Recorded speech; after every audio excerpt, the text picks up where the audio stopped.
Clearly, the protracted nature of the Syrian crisis has challenged us all to find more effective ways of responding to the needs of the many millions impacted by it, while a political solution remains so elusive. It became increasingly clear that alongside the enormous humanitarian relief effort, there needed to be increased investment in building the resilience of people and their communities within Syria and within countries in the neighbourhood who are hosting so many refugees.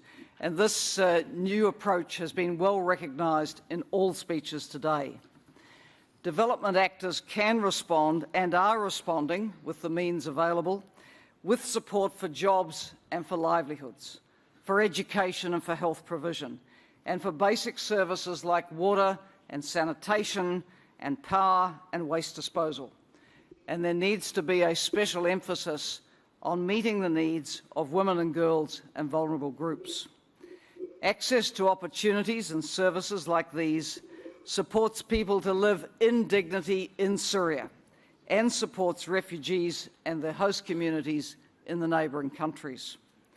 The need for investment in both relief and resilience is well reflected in this year's UN appeals. There is now also strong and welcome recognition of the need for more support for the neighbouring countries who are accommodating over 4 million Syrian refugees.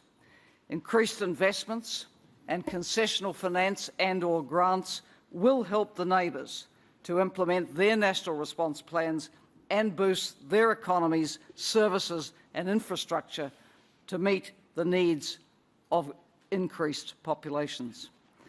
More effective responses to the Syria crisis, which balance humanitarian and development needs, depend critically on increased and sustained levels of support from international partners.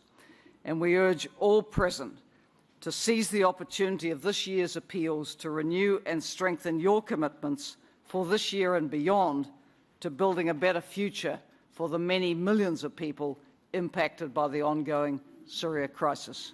Thank you, Secretary-General.